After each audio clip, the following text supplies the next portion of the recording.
shin qabdi sin qabdan waanuma inni qabu sin qaba waanuma shin qabdi sin qabdan meemu wanti asirratti sin baasee sin waccisiisuu fi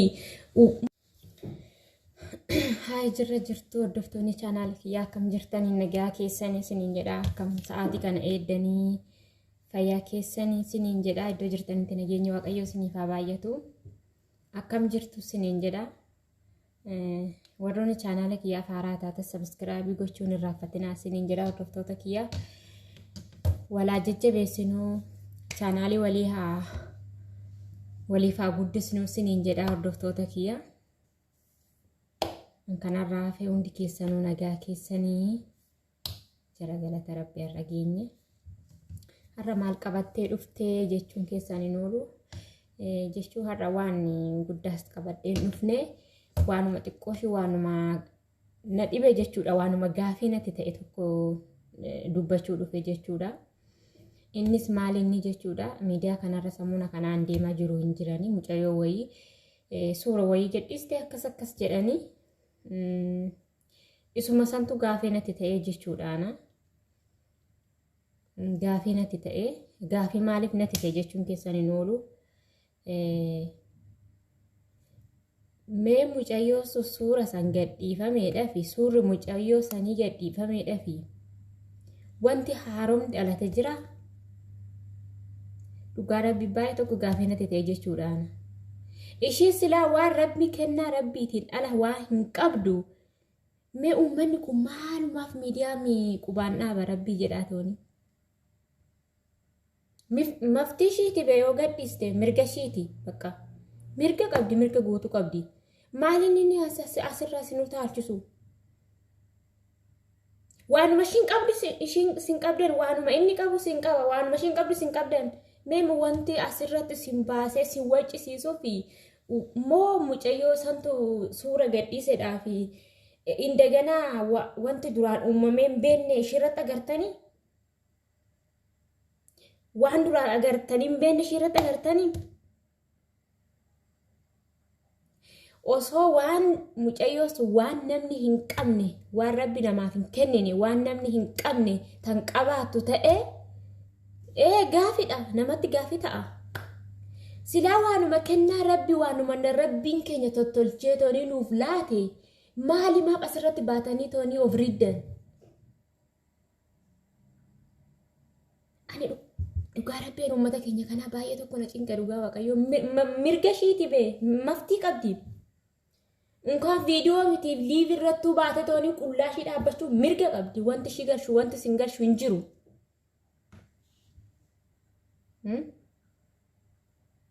mirga guutuu qabdi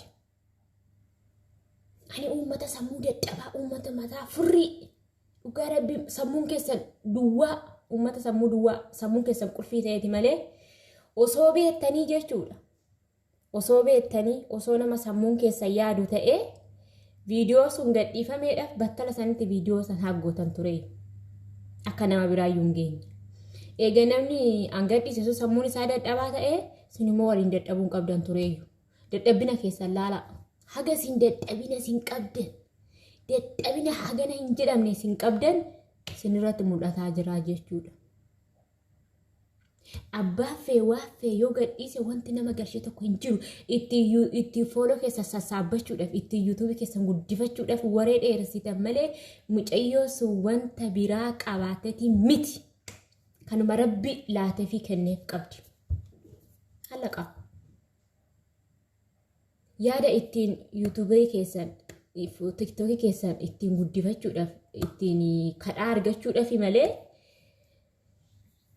mucayyoo sun suurri ishii sun gadhiifameedhaaf wanti ishiirraa hir'atu hin jiru wanti ishiitti dabalamu hin jiru mindaan ishiidha kaffalamus hin jiru mindaan isin ishiidha kaffaltanis hin jiru bakka mee maal goota mucayyoo san maal gootamme mucayyoon anuma durii san waa malkiin ishii irraa laxatamee malkii biraa baasti waa dhaabbanni ishii duraan sun irraa deemee dhaabbata biraa kennaafi rabbi no kanuma rabbi kenneef isaanii waliin jiraatti jechuudha hagana isin dhibbarra gootanii toonii ilaaltan kana ishiin kun nagaraa isin hin goone yaaduma walitti wanyaanuma maali jechuudha jetteetuma isin jaalaa deemte malee kun nagaraa isin hin goone jechuudha akkamaan dadhabbina keessaniif of tuultan malee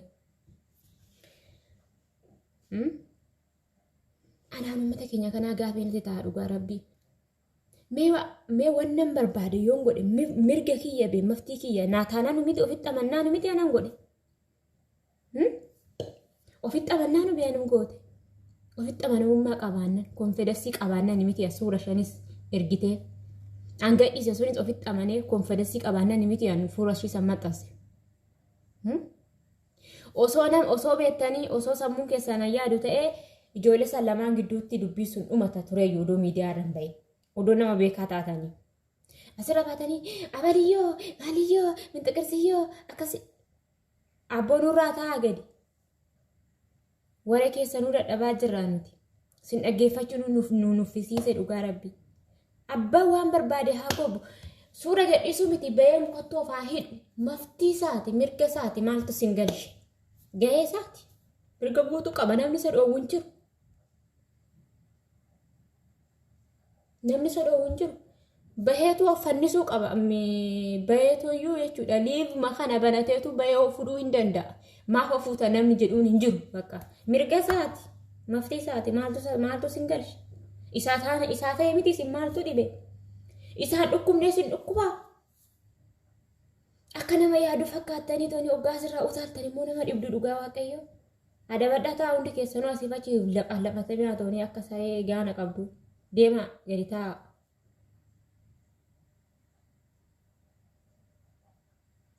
Yoo fooloo yoo sabiskiraaybii barbaadan akkanattuu sabiskiraaybii isinii godhaa turre nuti. Kana haasoftaniidhaaf sabiskiraaybii laayee fooloo gochuun hin goonu. Kana haasoftaniidhaaf miidiyaan keessan hin guddatu. Maqaa si fudhata malee. Dhaloonni keessa fuulduratti argachuudhaaf deemta sun maal sinirraa barata? Maal barattume? Maal sinirraa baratu? Isinuu silaa mataa lama magarsitanii tooni miidiyaa irraa baatanii tooni akkas taatanii mee dhaloonni keessa sun immoo maal sinirraa barata? Abbaan kiyya sun maal hojjetee darbii? Haati tiyya sun maal hojjettee dabartee jedhe booda gaafachuunis viidiyoo keessa san arguun isaa waan hin hafne. Gaafa sanees abbaa keessaniis seentan. Mee ofii keessaniitti gortanii dhaloota duuba jiru kanaaf faayidaa xiqqoomallee hojjedhaa fi waan maqaa isaaniif ta'u waan isaaf fayyadu. Barumsuma xiqqoolee dabarsaa fi ofii keessanii silaa maraattanii ijoolluma keessanii barumsa haa ta'u waa xiqqoo ishee hojjedhaa bira darbaa. Miidiyaan boruu cufamti beem. Tiktookuun boruu cufamuu danda'a. Rabbi haa cufu. Yaa Rabbi mee tiktooki kana cufi isaan uummata nagaa olfannisaa jiru. Kanaaf jechuudha ijoolleen keenya keessattuu ijoollee shamarranii jechuudha. Heddanii tooni viidiyoo ishiin gadhiifamtu amma sinirra jiru qabdi beeshiinis an gadhiifamti. Naannoo gugguu keessattuu ijoollee shamarranii matuma kiyya irraa qabe.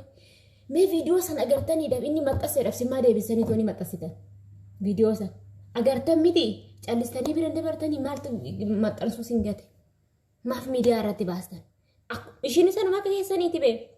Waa biraan qabdu beeshiinis kanuma Rabbi kenneef qabdi. Kanuma waaqayyoo eebbisee kenneefi bee. Tan akkas baatanii olfannistan kun viidiyoodhaan. Maddaa qabaatteeti kasin akkas taatan. Ani uummata dadhabaa uummata sammuun keessan hin hojjenne uummata sammuun keessan qulfii uummata sammuu bilooniin hiikkata. An akka Oromoo kanaa hin agarreen dhugaa Rabbi. Mee warra seegaa biraa ilaalaa. Mistira wayii keessa wal gorsatanii otoo miidiyaa irratti hin baasin. Kan humna isaaniitii ol ta'e miidiyaa irratti baasanii jechuudha. Amma isin waan namni lama waan namni sadi furuu dadhabu miidiyaa addunyaa kanarratti baastanii tooni horii gadi akka qaccee yookiin tokko sa'aati jirtanii jechuudha. Maaf barbaachise kun? Hayyuu qabna, beekaa qabna, barataa qabna, barsiisaa qabna. Maaf akkana taata yaa Oromoo? Maaf waliin gorsine? Maaf waliin seerranne? Tokkommoo jechuudha shamarran keessanis shamarran keenyas waan akkanaa kana ofirraa of eega waan akkanaa kan simmeetii daqiiqaa lamaan jenne jettanii tooni maqaa keessaniin xureeshina xannacha tokkoof foon ajaa'idha. Nama takkaaf maqaan dubartoota hundi xuraa jechuudha bakka maqaan keenya bade shamarran Oromoo jedhani. Innaan badee mana achi deeme. Kan akka nuyi akka mana kushinaa madaamii keessa gadi hin baane kun maal sinirraa barata? Sin warra ala keessa horii gadi fiigaa ooluu miti nuti warra waggaatti gizee takka suuqii waliin deemne tooni suuqiin iyyuu suppermaarketiidhaa deemnee kan hin binha. Hayyannee tooni achi keessatti afaan bannee hamnu kun maal sinirraa baranname? Itti gortan ofii keessanii itti gortan warra akkas gootan kun ofii keessanii itti gortan maqaa keenya nuuf eegaa. Nuti karoora biyyaa baaneef qabna maatii keenya jijjiiruu of jijjiiruuf biyyaa baane malee as baanee tooni suura qullaa dhiiraaf ergina jennee hin baane biyya karoora qabna. Ishiinis karoora qabdi kan biyyaa baate karoora biyyaa baate san hin qabdi. Karoora biyyaa baate san yaada simmeetiin daqiiqa lamaa jedhee tooni ishee wallaalchise malee karoora biyyaa qabdi hin beekti. Biyyaa baate hin beekti jechuudha. Kanaaf yoo tokko maraate simmaa waliin maraattan. Mistira walii arguu hin beektanii? Wal gorfachuu hin beektanii? Miidiyaa irratti baatan malee dirqama nama san gorsuu hin dandeessan moo maalidha? Ere yaa rabbi yaa rabbi maaluma yoo fayyaa taane waa baay'ee dhageenya waa fayyaa nuuf haa kennu rabbiin waa hedduu dhageenyaa jechuudha yoo fayyaa taane waa baay'ee dhageenya rabbiin fayyaa nuuf haa kennu. Isiniin jedha kanaaf hordoftoota kiyya yooni aareen dubbadheeraadha dhiifama isiniin jedha garuu warroonni akkana gootan kun osoo sirreessitanii baay'ee bareeda ture jechuudha. Otoo of sirreessitanii ofirra gatteechanii toonii wanti kun narraa bareedamuu narraa bushaa jettanii toonii bareedinaan miidhaga keessan ofirra gatteessanii toonii tilmaamtanii yaaddanii akkanaan taataniiru jechuudha. Mee of sattara mee yaa uummata Oromoo of sattara. Maa maraata dhiiraaf durba maa maraata Oromoo abidda maaltu sinitti qabate? Beezila kam sinitti qabsiisan? Hin callistanii hin obsitanii? Dirqama nama miidiyaa irra jantu malee jireenyi siin ta'u galtee toonii dargaggeessa abbaa barbaadde waliin jiraachuu dandeecha. Mukaan kaanii miti kadhattuu karaarra deemu waliin yoo waaqayyo waliin sihire waliin jiraachuu dandeecha. Dirqamaan asirra diddibatee toonii kireema kokkoratee toonii dhiirri duraan sareenuu saffuufne kireema dibatee toonii asirratti ba'ee babbareedee toonii si attaalalu kanaaf hin goyyoomin. Hin goyyoomin abeebte kan rabbi siif laata inu erguu si jalaan naqu. Dirqama viidiyoo itti ergitee dhafis hin jaalatu. Viidiyoo si erge dhafis hin jaalatu. Kan rabbi siif kenne qofa eeggadhu. Akkanumaan of goyyoomsite malee habeebte kan waaqayyoo siif gaafuma garaa haadha kee keessaa baatu san waaqayyoo lafa sii kaa'eera jechuudha. Kan jireenya kee waliin jiraachuu dandeessu. Kanaaf maaf obsaan hin eegganne? Maaf obsaan waliin eegganne? Dirqama asirratti baatanii toonii mistira walii baastan malee jireenyi isiniin ta'u mee wal sattaraa yaa Oromoo. Maqaa walii eeggadha. Mee seechillee maqaan keessan badee iyyuu hin deebi'u. Mee fuulduraatiifuu dhalootuma fuulduraatiifuu maqaa dhaloota fuulduraa kana eega. Kanaaf hordoftoota kiyya viidiyoo sirriitti dheeresseen jira.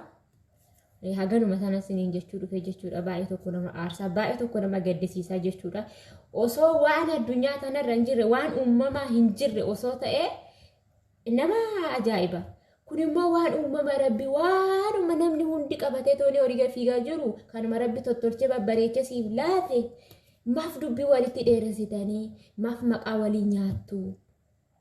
Haadha qabdi mucawoo sun abbaa qabdi fira qabdi obbolaan qabdi hiriyaa qabdi.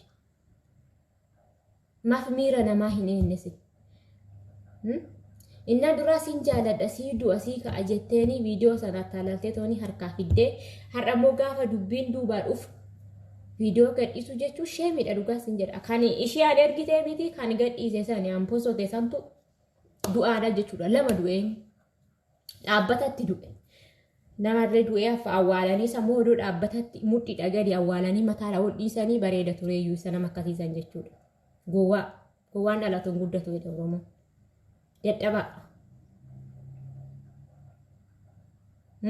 Gaafa sana taalaltee toonii akkas ta'a jettee toonii gaafa ishii miira keessa galchitee viidiyoo ergisiisu san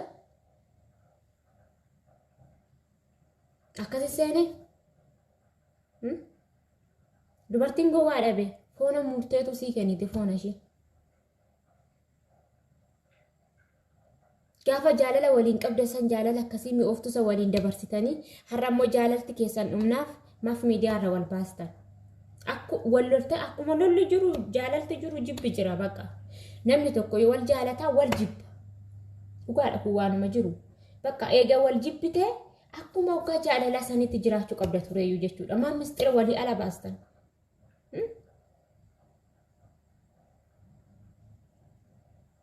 Kanaaf osoo wal sattarree osoo walii safeeffannee osoo bakka kaane wallaallee bareeda tureeyyuu. Itti nu dabala ammas rakkoon qabu itti dabala lammeeffadha. Rakkinaan qabu itti lammeeffadha. Takkasinitti bara waan ta'eef lammeeffadha. Itti lammeeffadha. Kanaaf viidiyoo biraa walitti deebinutti nagaan naa tura hordoftoota.